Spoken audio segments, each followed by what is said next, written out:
اعوذ باللہ من الشیطان الرجیم بسم اللہ الرحمن الرحیم نحمدہ ونصلی علی رسولہ الکریم اما بعد۔ ناظرین کرام السلام علیکم۔ آج کا ہمارا موضوع ماہ رمضان کے 13ویں دن کی مخصوص دعا ہے۔ پہلے آپ کے سامنے دعا کا ترجمہ پیش کیا جائے گا اور پھر دعا کے کچھ اہم نکات آپ کی خدمت میں پیش کیے جائیں گے۔ تو آئیے ترجمہ کرتے ہیں دعا کا۔ بسم اللہ الرحمن الرحیم۔ اللہم، اے میرے اللہ، طاہرنی، تو مجھے طہارت دے، تو مجھے پاک کر دے، فیہ، اس ماہ رمضان میں کس چیز سے پاک کر دے؟ من الدنس والاقدار، کثافت سے اور گندگی سے۔ وصبرنی، اے میرے اللہ، تو مجھے صبر عطا کر، فیہ، اس ماہ رمضان میں کس چیز پر صبر عطا کر؟ علی کائنات الاقدار، ان چیزوں پر جو تو نے میری قسمت میں لکھ دی ہیں۔ ووفقنی، اے میرے اللہ، تو مجھے توفیق دے، فیہ، اس ماہ رمضان میں توفیق کس چیز کی دے؟ للتقیٰ، تقوی کی توفیق دے، وصحبت الابرار، اور نیک لوگوں کی صحبت کی توفیق دے۔ بعونِ کا، اپنی مدد کے ذریعے، یا قرۃ عین المساکین، اے مسکینوں کی آنکھوں کی ٹھنڈک۔ ناظرین، آج کی دعا میں بندہ پروردگار عالم سے 3 چیزوں کی درخواست کر رہا ہے۔ پہلی درخواست کہ اے میرے مالک، تو مجھے پاک کر دے کثافت اور گندگی سے۔ دوسری درخواست، اے میرے مالک، تو مجھے صبر عطا کر ان چیزوں پر جو تو نے میری تقدیر میں لکھ دی ہیں۔ اور تیسری درخواست، اے میرے مالک، تو مجھے توفیق دے تقوی کی اور نیک لوگوں کی صحبت کی توفیق دے۔ آئیے بڑھتے ہیں پہلی درخواست کی جانب۔ پہلی درخواست جس سے بندہ دعا کر رہا ہے کہ اے میرے مالک، تو مجھے پاک کر دے دنس سے اور اقذار۔ اقذار یہ جمع ہے قذر کی، اور قذر کہتے ہیں گندگی کو، اور دنس کہتے ہیں کثافت کو، آلودگی کو۔ بندہ دعا کر رہا ہے کہ اے میرے مالک، تو مجھے کثافت، آلودگی اور گندگی سے پاک کر دیں۔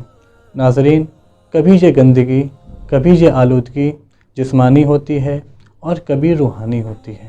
جہاں پر کوئی قید نہیں ہے کہ پالنے والے تو اس کثافت کو دور کر جو میرے جسم پر لگی ہوئی ہے، یا اس کثافت کو دور کر جو میری روح پر لگی ہوئی ہے، بلکہ دعا مطلق ہے، یعنی بندہ دعا کر رہا ہے اے میرے پروردگار، تو ہر کثافت، ہر گندگی کو دور کر، چاہے وہ جسمانی گندگی ہو یا وہ روحانی گندگی ہو۔ جس طریقے سے گناہوں کی وجہ سے انسان کا جسم گندا ہوتا ہے اور آلودہ ہوتا ہے، اسی طریقے سے انسان کی روح بھی گندی ہوتی ہے اور آلودہ ہوتی ہے۔ خداوند عالم کے نزدیک کیا اہمیت ہے اور کیا عظمت ہے ان لوگوں کی کہ جو مطہر ہیں، یعنی طہارت میں رہتے ہیں، کیونکہ بندے کی دعا ہے مجھے تو طہارت عطا کر، تو خداوند عالم کے نزدیک کیا اہمیت ہے۔ تو خود قرآن مجید میں خداوند عالم نے ارشاد فرمایا، بسم اللہ الرحمن الرحیم، واللہ یحب المطہرین، اللہ محبت کرتا ہے مطہر لوگوں سے۔ اگر آپ مطہر رہیں گے اور گناہوں سے پاک رہیں گے، طہارت میں رہیں گے، تو خداوند عالم آپ سے محبت کرے گا۔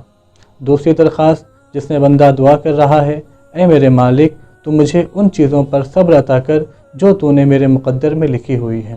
کبھی ایسا ہوتا ہے کہ کچھ چیزیں ہمیں ظاہراً مشکل نظر آتی ہیں، ہمیں لگتا ہے کہ خداوند عالم نے ہمیں کسی مشکل میں ڈالا ہے۔ ناظرین، کبھی کبھی واقعی خداوند عالم بندے کا امتحان لیتا ہے تو بندے کے سامنے کچھ مشکلات کو ڈال دیتا ہے۔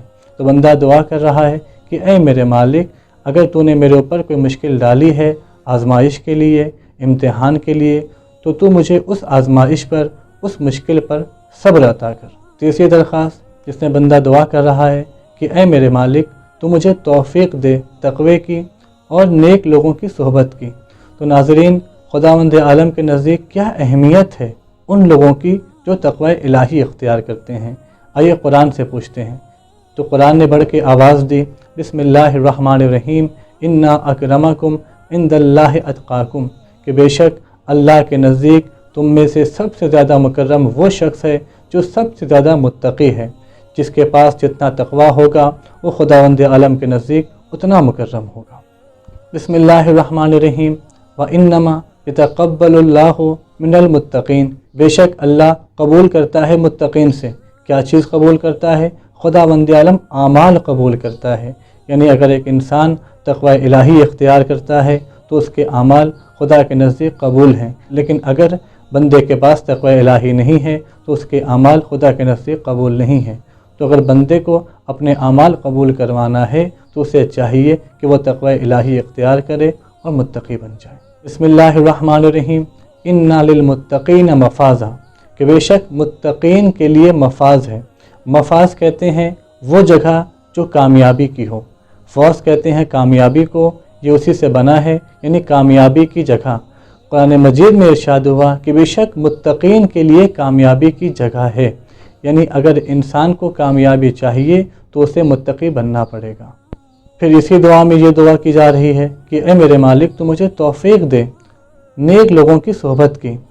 تو ناظرین، یہاں پر جو صحبت کی توفیق مانگی جا رہی ہے، اس سے مراد یہ نہیں ہے کہ صرف ساتھ رہا جائے، ساتھ اٹھا جائے، ساتھ بیٹھا جائے، نہیں، ساتھ اٹھنے اور بیٹھنے سے کچھ فائدہ نہیں ہوتا، ورنہ تو پیغمبر کے ساتھ کچھ لوگ اٹھتے تھے، بیٹھتے تھے، راہ چلتے تھے، لیکن کیا ان کو کوئی فائدہ ہوگا؟ نہیں، محشر کے دن ان کو ان ساری چیزوں کا کوئی فائدہ نہیں ہوگا۔ پھر دعا کس چیز کی جا رہی ہے؟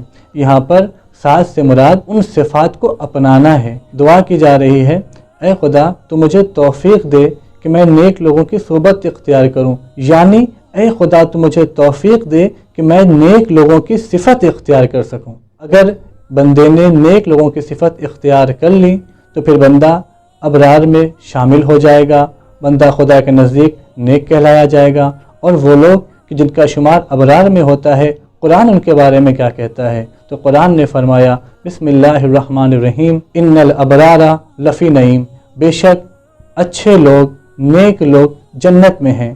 یعنی جنت اگر کسی کے لیے خدا نے بنائی ہے تو وہ کون لوگ ہیں؟ وہ نیک لوگ ہیں۔ تو ایک فائدہ یہ بھی ہے اگر انسان نیک بنے گا تو خداوند عالم اس کے لیے جنت کو سنوار کے رکھے گا۔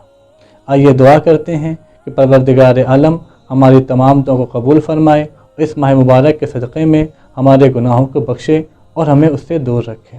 ربنا تقبل منا انک انت السمیع العلیم۔